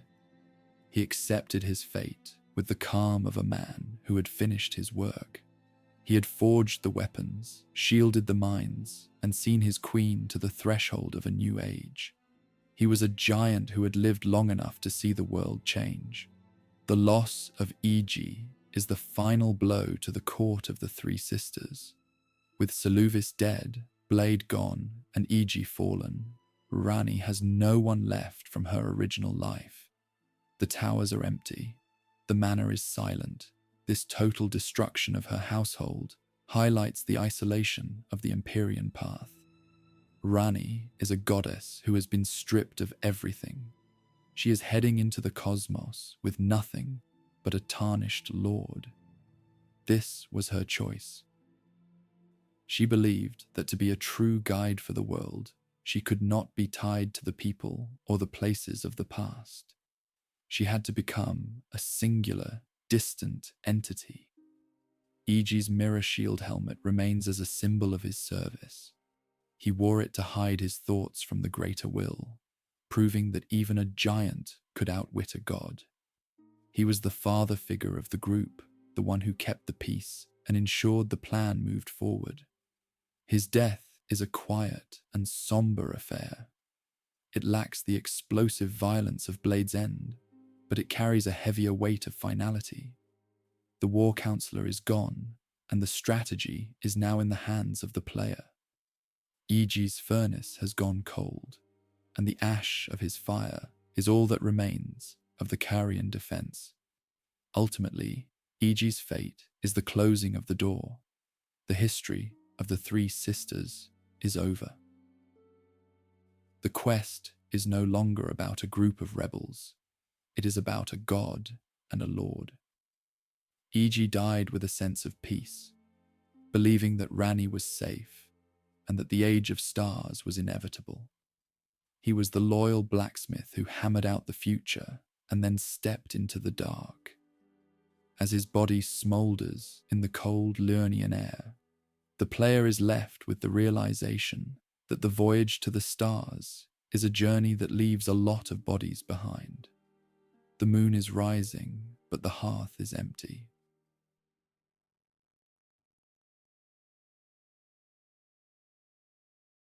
Ranni's vision for the Age of the Stars is the most radical and misunderstood ending in Elden Ring. It is not a traditional happy ending where the world is healed and everyone lives in peace. It is a philosophy of celestial nihilism. Ranni intends to take the Elden Ring, the source of reality's laws, and depart from the world entirely. She believes that the fundamental problem with the lands between is the physical presence of gods and their meddling. As long as a god or an Erd tree exists on Earth, people will worship it, fight over it, and be enslaved by it. Ranni's solution is to take the divinity away. This new age is defined by distance and silence. Ranni wants the stars and the moon to be seen, but never touched. She wants the inhabitants of the lands between to rule themselves, without the guidance or the tyranny of a cosmic mother. Her age is a 1,000-year voyage into the cold dark of space. It is an era where the supernatural is removed from the daily lives of the people. This is a terrifying prospect for many. It means a world without grace, without easy answers, and without the certainty of a golden heaven. It is a world where humanity is finally and truly alone. The vision is one of cold beauty. Ranni speaks of a path that is dark, lonely, and filled with the chill of the void. She is not offering a warm embrace. She is offering a clean break. She wants to turn the world into a place where the moon is just a distant light in the sky, not a demanding master. By taking the Elden Ring into the stars, she is ensuring that no other outer god can ever claim it again. She is putting the prize behind a door that only she can lock. She is a goddess who chooses to be a ghost so that the world can finally be a home. For the player, this means a lordship of absolute isolation. To follow Ranni is to leave the lands between forever. You are not a king sitting on a throne in a golden city. You are a traveler in the dark, bound to a witch who has shed her heart and her flesh. It is a noble and tragic destiny. You are the guardian of a silence that will last for a millennium. Ranni's vision is the ultimate rejection of the ego. She doesn't want to be worshipped. She wants to be forgotten. She wants the stars to be a mystery again, rather than a map for a king. Ultimately, the age of the stars is the final victory of the mind over the body. It is a world of pure spirit and distant lights. Ranni has successfully killed the sun to let the night begin. Her vision is the coldest possible hero's journey. She has saved the world by leaving it.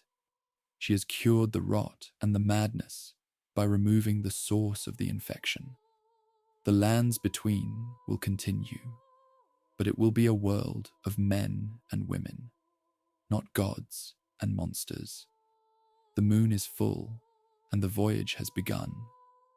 The stars are beautiful, but they are very, very far away.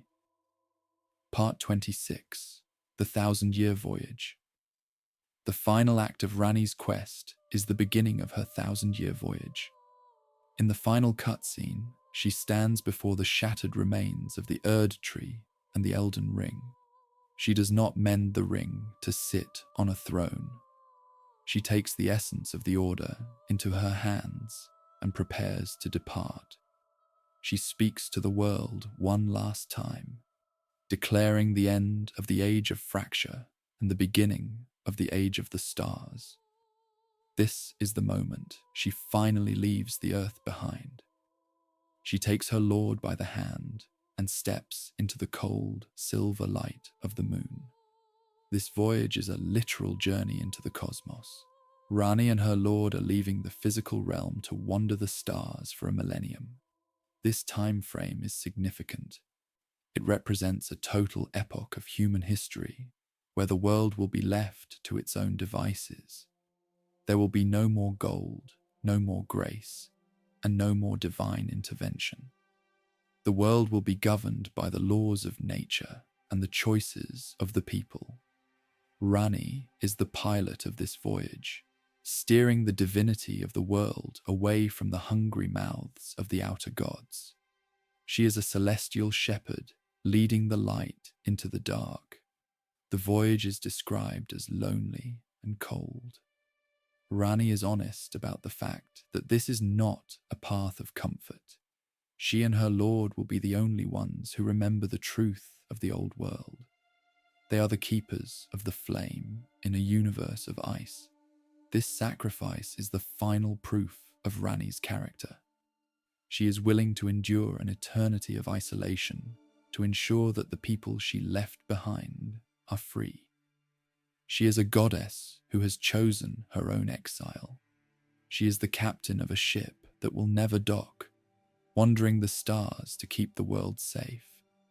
For the inhabitants of the lands between, the voyage looks like a quiet night that never ends.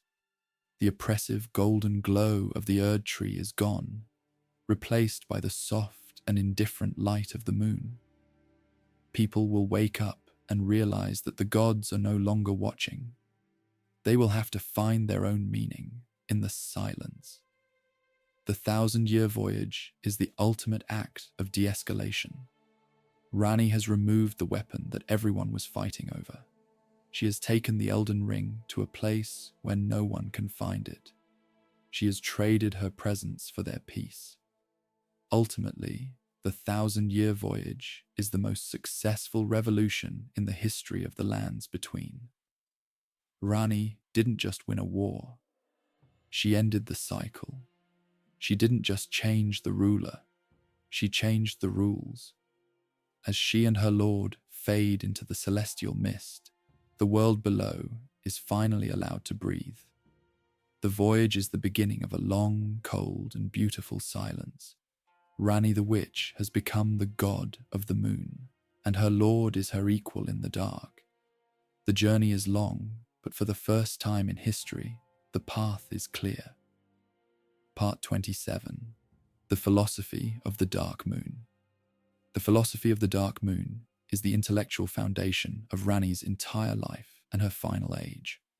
Unlike the Erd tree, which represents a warm, demanding, and all-consuming light, the Dark Moon is a distant and occult entity. It is a philosophy of observation without intervention. Ranni believes that the divine should be like the moon, visible in the night sky, providing a sense of awe and mystery, but never close enough to touch or to worship. She rejects the idea of a personal God who cares about the prayers or the sins of humanity. To Ranni, the moon is a cold mirror that reflects the world but does not try to change it. This philosophy is rooted in a form of celestial nihilism. Ranni believes that life is more meaningful when it is not being guided by a higher power. She thinks that the grace of the Golden Order was actually a form of spiritual stagnation. It gave people answers they didn't earn, and a comfort they didn't deserve. By bringing the age of the stars, she is reintroducing the mystery of the unknown. She wants people to look at the sky and feel small, rather than looking at a tree and feeling owned. The dark moon is the god of the self-reliant, the one who watches from afar while the world finds its own way. The cold of the moon is also a central part of her teaching. Cold is the absence of heat, and in the context of Elden Ring, heat is associated with the fire of ambition and the rot of life. Ranni's cold sorceries are a way to quiet the noise of the world. She believes that the soul is at its purest when it is still and silent. The philosophy of the dark moon is about reaching a state of calm indifference. It is about accepting that the universe is vast, dark, and empty, and finding beauty in that emptiness. It is the absolute opposite of the frenzied flame's chaos or the Erd tree's rigid order. Ranni's rejection of worship is the most radical part of this belief. She does not want her followers to build temples or offer sacrifices. She wants them to live their lives as if she doesn't exist. This is the ultimate godhood of absence. She is a god who refuses to be a god. She believes that the best thing a deity can do for the world is to stay out of it. This philosophy is what allowed her to discard her own body and her own family.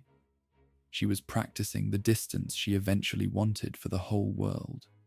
She was the first practitioner of the Dark Moon, and she became its absolute manifestation. Ultimately, the philosophy of the Dark Moon is a gift of freedom through isolation. It is a brave and lonely way to look at the universe. Ranni the Witch is the cold philosopher of the stars, a woman who realized that the only way to be free was to be distant. Her age is a victory for the occult and the hidden. As the moon rises over the ruins of the gold, the world is invited to enter a new era of quiet reflection. The dark moon is not a source of light, but a source of clarity. It shows the world as it truly is, a small, beautiful island in a sea of infinite night. Part 28, The Spirit Tuning Connection. One of the more subtle threads in Ranni's lore is her deep connection to the nature of the soul and the art of spirit tuning. This is first hinted at when she gifts the player the spirit calling bell at the start of the game. Ranni possesses an advanced understanding of how a soul can be detached from its body and maintained in a spectral state. This knowledge is likely what allowed her to survive the Night of the Black Knives as a spirit and inhabit the doll vessel. She believes that the physical body is a temporary and unreliable shell. To Ranni, the spirit is the only part of a person that possesses true agency and permanence. This connection to spirits also links her to other major figures in the world, specifically Miquella and Melina. The spirit-calling bell was once owned by Torrent's former master, a figure many believe to be Miquella. The fact that Ranni was the one to pass this bell to the player suggests a secret history of shared knowledge among the Empyrean rebels. They were all scholars of the soul. While the Golden Order was obsessed with the physical cycle of the Erdtree's roots, Ranni and her allies were exploring the occult mechanics of the spirit. They were looking for ways to exist outside the biological system of the Greater Will. Ranni's doll body is a masterpiece of spirit tuning. It is not just a puppet. It is a vessel that has been perfectly tuned to resonate with her specific soul. This requires a level of precision that even the most advanced sorcerers of Raya Lucaria struggled to achieve. Ranni's ability to transfer her spirit into the miniature doll and back again shows that she has mastered the transition between the physical and the spectral realms. She is a being who has effectively conquered the concept of death by becoming a master of the spirit. She is the ultimate practitioner of the ghost arts. This focus on the soul also explains her miniature Ranni dialogue. When she is in the small doll, she is at her most spectral. She is a spirit compressed into a tiny space. Her ability to speak and exert her will in that state shows that her power is not dependent on her size or her strength, but on the intensity of her soul. She believes that the age of the stars will be an age of the spirit. It will be a world where the physical weight of the gold is gone, leaving only the light of the souls to guide the way. She is a goddess of the intangible. Ultimately, the spirit-tuning connection shows that Ranni's rebellion was built on a foundation of forbidden science. She didn't just want to change the king. She wanted to change what it meant to be alive. By prioritizing the spirit over the flesh, she found a path that the two fingers could not follow. She became a ghost to escape a god. Her connection to the spirit bell is the proof that she was always part of a deeper, darker tradition of soul magic. Ranni is the master of the unseen, a witch who knows that the strongest cage in the world is the one made of flesh, and the only way out is through the spirit. Part 29. The Carian royalty versus the Erdtree. Ranni's story is the final and absolute victory of the Carian lineage over the Golden Order. For generations, the moon and the sun had been in a state of uneasy tension. Her mother, Rennala, had fought the Golden Order to a stalemate before being seduced by Radagon. This union was an attempt by the Erdtree to absorb the power of the moon and bring the stars under the control of the gold. Radagon's marriage to Rennala was a political and spiritual takeover, but the moon refused to be eclipsed. Rani's entire life was a slow-burning revenge for this attempted absorption. She was the daughter who would finish the war her mother started. The conflict between the Carians and the Erdtree was a battle of two different sources of power. The Erdtree relied on the grace of the greater will, a power that was central, hierarchical, and absolute. The Carians relied on glintstone and the moon, a power that was ancient, intellectual, and celestial. Radagon tried to bridge these two worlds with his fundamentalism, but Rani saw it as a form of spiritual colonization. She realized that the gold was trying to rewrite the history of the stars. Her rebellion was an act of cultural preservation. She was protecting the lunar traditions of her family from being erased by the sun. By the end of the game, Rani has successfully eclipsed the Erdtree. She takes the Elden Ring, the heart of the Golden Order, and places it under the authority of the moon. She has returned the world to the lunar order of her mother. This is the fulfillment of the Carian prophecy. The moon has finally won. But Rani did not do this to become a queen in a castle. She did it to ensure that the moon remained distant and cold. She has corrected the mistake of her mother's heart. She has proven that the moon does not need to marry the sun to be powerful. It only needs to wait for the night. The destruction of the Erdtree in Rani's ending is the final act of this rivalry. The tree, which once dominated the horizon and the minds of the people, is reduced to a spectral memory. The golden light is replaced by the blue glow of the moon. This is the total reversal of Radagon's work. He tried to build a world of one god, and Rani replaced it with a world of no gods. She has used the tools of the Golden Order to dismantle the Golden Order. She is the Carian princess who outplayed the king of the Erdtree, proving that the stars have a longer memory than the gold. Ultimately, the Carian victory is a tragedy of a different kind. Rani has won, but her mother is still mad, her brothers are dead, and her home is in ruins. It is a victory of the spirit over the blood. Rani is the last of the Carians, and she is leaving the world behind. She has secured the legacy of the moon, but she has done so by becoming something entirely alien.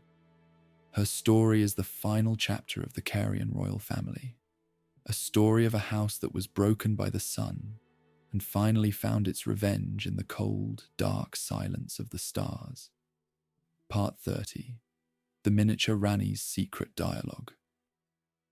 If the player is persistent enough to speak to the miniature Rani at the final sight of grace before the end, she reveals a hidden layer of her personality that she usually keeps buried under her cold, royal mask. In this secret dialogue, she admits that she is actually frightened of the path she has chosen. She speaks of the cold and lonely nature of the Age of the Stars and acknowledges the immense sacrifice she has made. For the first time, she doesn't sound like a goddess or a witch. She sounds like a woman who is about to leave everything she has ever known to wander the void forever. This is the most vulnerable Rani ever becomes. This dialogue is a crucial part of her characterization. It proves that Rani is not a cold-hearted or indifferent deity. She feels the weight of her choices. She mourns the loss of Blaidd and Iji. She misses the home she had to destroy. But she continues anyway. This is the definition of her brand of heroism. She is doing what she believes is right, even though it causes her personal pain.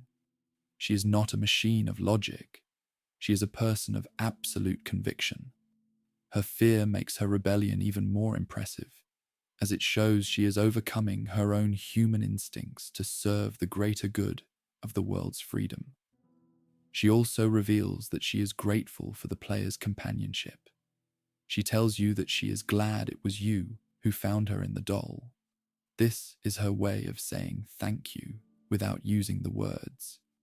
She has found a partner who is willing to share her fear and her cold.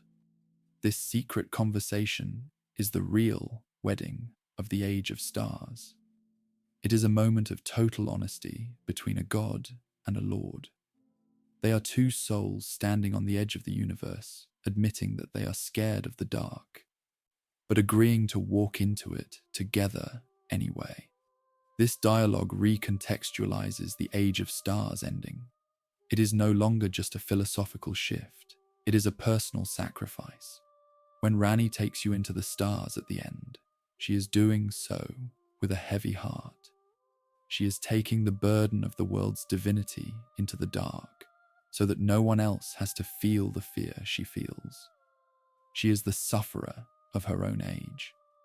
She has chosen 1,000 years of loneliness to buy 1,000 years of freedom for the lands between. Her secret dialogue is the proof that her compassion is just as deep as Miquella's, but it is expressed through distance rather than an embrace. Ultimately, the miniature Ranni's secret dialogue is the emotional core of the game. It shows that even at the highest levels of divinity, there is still a person inside. Ranni the Witch is a woman of immense strength, but she is also a woman of immense sorrow. She has achieved her goal, but she has lost her world. As she prepares for the final voyage, she holds onto the player as her only anchor. The secret is out. The coldest goddess in the world is also the most lonely, and she is brave enough to walk into the dark, regardless. Part 31. The Amber Starlight Theory. In the hidden corners of Altus Plateau, the player can find a shard of amber starlight, an item described as the fate of the gods. In the lore of Elden Ring, the fate of the Carian royalty is written in the stars, but the fate of the demigods and the Golden Order is tied to the amber of the Erd Tree. This shard is a unique blending of the two. Some scholars believe that Ranni's entire rebellion, the theft of death, the Night of the Knives, and the flight to the stars, was not an act of free will, but a destiny that was written in the cosmos long before she was born. This is the Amber Starlight Theory. It suggests that Ranni was merely a character playing a role in a cosmic cycle she didn't fully understand. This theory adds a layer of cosmic irony to Ranni's quest. She fought her whole life to escape the destiny written by the Two Fingers, only to potentially be following a different destiny written by the stars. It suggests that in the world of Elden Ring, true free will might be an impossibility. Even the most radical act of treason might just be a gear turning in a larger machine. Ranni believed she was cutting her strings, but she might have just been switching masters. She traded the golden strings for the starry ones. This possibility is something Ranni herself seems to fear, which is why she is so obsessed with the dark and the unseen. However, Ranni's response to this idea is her Age of Stars itself. By moving the Elden Ring into the void, she is attempting to move the world to a place where destiny can no longer be read or enforced. She wants to take the amber starlight and throw it into a black hole. She wants to reach a point where the stars are so far away that they can no longer dictate the lives of the people below. If her rebellion was fated, then her final act is to destroy the concept of fate. She is a revolutionary who is trying to break the very stars she worships. The amber starlight is also used by Saluvis in his attempt to puppet Ranni, further proving that this substance is the key to controlling the divine. The fact that Ranni was immune to it suggests that she had already moved beyond the fate it represented. She had already died once, and her spirit was no longer tied to the amber of her birth. She was a new soul, an entity that the old stars could no longer track. The theory remains a haunting question in the back of the lore. Can anyone truly be free? Or are we all just following the light of a star that died 1 billion years ago?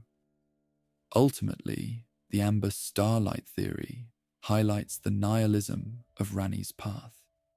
She is willing to walk into the dark even if she isn't sure she's truly free. She would rather gamble on the cold unknown than stay in the golden certainty. Her quest is a fight for the possibility of freedom. By the time she reaches the moon, the amber starlight is a distant memory. She has moved into the dark moon, a place where no fate is written and no light is cast. She has become the master of her own silence, whether it was fated or not. Part 32. The Black Knife Connection. There is a lingering and dark mystery at the heart of Ranni's story, the shifting loyalty of the Black Knife assassins. While Ranni used these Newman women to execute the Knight of the Black Knives, their relationship eventually turned into a bloody rivalry. By the end of the quest, the assassins are found hunting Ranni's advisors. They are the ones who try to kill Blaidd and succeed in killing Iji. This suggests that the assassins were never truly Ranni's subjects. They were allies of convenience who were ultimately loyal to a different master, likely Queen Marika herself. Ranni was a partner in their crime, but she was not their leader. This connection implies that the Knight of the Black Knives was a much more complex conspiracy than it first appeared. It is possible that Marika herself had a hand in the theft of the Death Rune, wanting to disrupt the Greater Will's control over her family. But Ranni's path diverged from Marika's. While Marika wanted to shatter the world to find a new path, Ranni wanted to leave the world entirely. This divergence turned the Black Knives against her. They became the enforcers of the old treason, hunting the new traitor. Ranni was being pursued by the very shadows she had helped to create. The fact that Iji was killed by Black Flame, the weapon of the assassins, is a sign of this ultimate betrayal. Ranni had used the knives to cut her own strings, but the knives eventually came back to cut her household. This adds a layer of bloody karma to Ranni's story. She used a group of professional killers to achieve her goals, and she had to live with the consequences when those killers turned on her friends. She was a woman who lived by the blade and watched her family die by the blade. This is the dark underside of her revolution. There is no clean break from the past. There is only a trail of bodies. It also highlights Ranni's isolation. By the end, even the Black Knives are her enemies. She has no allies left in the physical world. She has outplayed everyone, but she has also alienated everyone. She is a woman of no country and no clan. The assassins are the physical manifestation of her past catching up to her. Every black knife found in the towers of the Three Sisters is a reminder of the night the world began to end. Ranni accepted this reality. She knew that treason is a lonely business, and she was prepared to pay the price in the lives of her advisors. Ultimately, the Black Knife connection proves that Ranni was just one player in a much larger, much more dangerous game. She was a witch among queens and a thief among gods. Her ability to survive the assassin's betrayal is a testament to her power, but their success in killing Iji is a testament to her loss. She is moving to the stars with a heavy debt of blood behind her. The Black Knives are the shadows of the longest night, and Ranni is the only one who survived to see the moon rise. Part 33. Rani and Miquella. The unseen rivalry.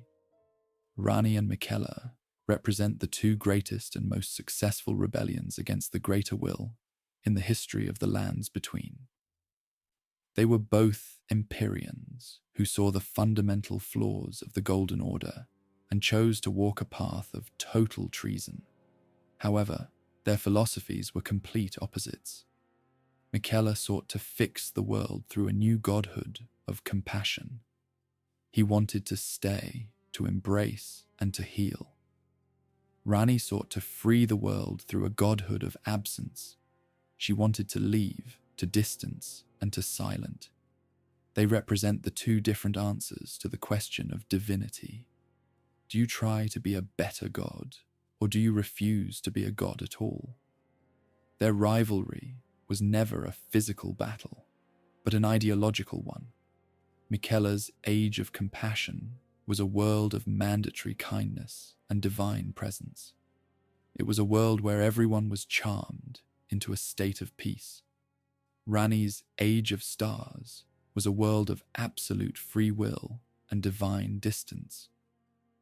It was a world where everyone was left to suffer or flourish on their own. Miquella's path was warm and crowded. Rani's path was cold and empty. They were two prodigies looking at the same broken world and coming to two different, extreme conclusions. They are the sun and the moon of the revolution. The connection between them is also physical.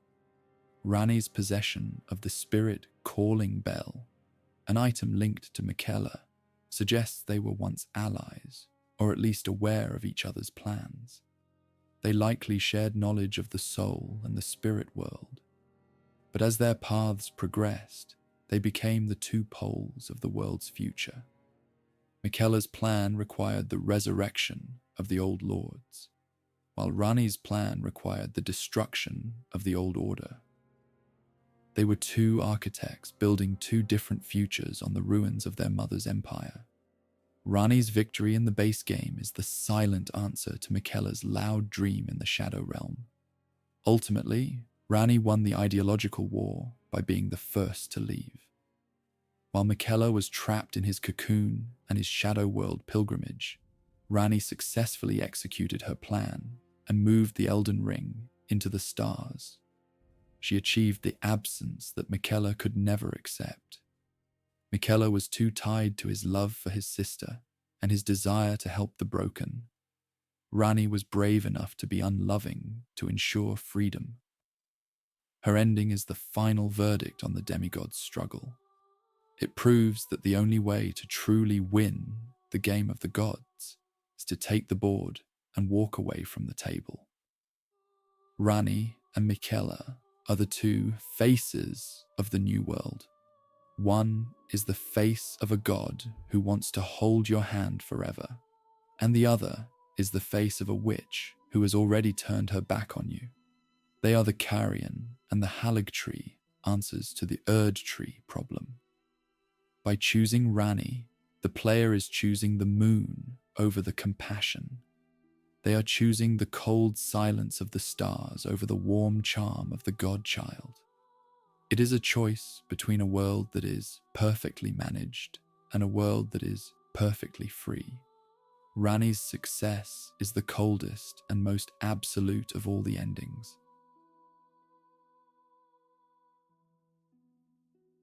In the final moments of the game, after the player has defeated the Elden Beast and touched the remains of Marika, Rani appears to claim her prize. This is the moment of her final transformation. She is no longer just a spirit in a wooden doll. As she summons the dark moon and begins the Age of Stars, her form becomes translucent and celestial. She merges her doll self with her lunar divinity, appearing as a towering, four-armed figure of blue light. She stands over the ruins of the Erd tree, not as a conqueror sitting on a throne, but as a traveler ready to depart. She has become the god of the moon, and she is at her most majestic and alien.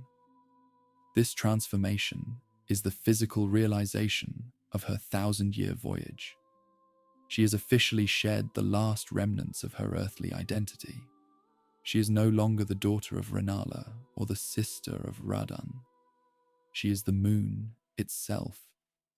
Her forearms, once a sign of her doll vessel, are now a sign of her celestial nature. She reaches out to the player, her lord, and invites them to join her in the stars. This is the end of the story for the lands between. The Golden Order is gone, and the lunar goddess has taken its place. She is the eclipse that has finally swallowed the sun. The visual contrast in this scene is profound. The world below is in ruins, covered in the ash of the burning Erd tree, but the sky above is a beautiful deep indigo, filled with 1,000,000 glittering stars. Ranni represents the beauty that can only be seen in the dark. Her transformation is a quiet apocalypse. She isn't destroying the world, she is just turning out the lights. She is the goddess of the night, and she is taking her lord into the great unknown. She is a figure of absolute grace and terrifying distance, a god who is leaving her kingdom before she even begins to rule it. This final form is also a fulfillment of her mentor's teachings. She has finally become the Renna she always wanted to be. She has achieved the four-armed divinity of the crone, but on a cosmic scale. She is the witch who became a god without ever losing her will. Her transformation is the proof that her double suicide on the night of the Black Knives was a success. She died to the flesh to be reborn to the stars. She is the only demigod who achieved a perfect evolution, becoming an entity that is entirely beyond the reach of the old world's laws. Ultimately, the final transformation is a moment of awe and fear. It is the birth of a new age that no one understands. Ranni stands at the center of the universe, holding the Elden Ring like a small, insignificant toy. She is ready to go. Her final words to the player are a promise of a voyage guided by the moon. She takes your hand, and the world of Elden Ring fades into a cold, blue silence. The witch is gone, the god is born, and the stars are finally, mercifully, the only thing left to see. The transformation is complete, and the night has begun. Ranni the Witch is Elden Ring's most successful and absolute revolutionary. In a world defined by cycles of suffering and divine tyranny, she is the only character who successfully killed her own fate and the fate of the world. She is the coldest hero because her victory required her to be unloving in the most profound sense. She sacrificed her body, her family, her advisors, and her own heart to buy a freedom that she herself would never get to enjoy in the warmth of the world. She is a hero who chose to be lonely so the world could be free. She proved that true liberation is not a gift from a god, but a theft from the heavens. The final verdict on Ranni is one of celestial respect. She is the only one who outplayed the Two Fingers at their own game. She saw the strings, and she cut them with a blade made of god flesh. She is a character of immense intellectual and spiritual strength, a woman who looked into the abyss and didn't blink. Her Age of Stars is the most honest ending, because it doesn't pretend to be a cure-all. It acknowledges that the world is a dark and difficult place, and it gives the people the dignity of facing that darkness on their own terms. Ranni is the goddess of self-reliance. Her story is also a profound tragedy. She is a successful traitor who lost everything in the process. She is the last Carian, the one who survived the sun only to be swallowed by the moon. Her victory is a silent one, celebrated only by a single tarnished lord in the cold dark of space. She is the shadow that saved the light by taking it away. Ranni represents the path of the wise, a journey that requires the total abandonment of the ego. She is the most divine of the demigods, because she is the only one who understood that a true god must be absent. Rani remains the most iconic character in the game, because she represents the human desire to be free from the big engines of society and religion. She is the one who says no to the gods. Her Moonlight Greatsword is the symbol of that rebellion, a blade of cold light that we carry into the night. She is the witch who became our queen, but she is a queen who will never rule us. She is a distant star, a cold moon, and a silent guide. She is the coldest hero of the lands between, and her age is the most beautiful nightmare we could ever dream of.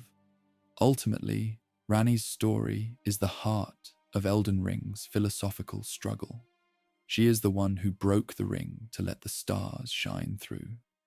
She is the woman who died to become a spirit, and then became a spirit to save the world.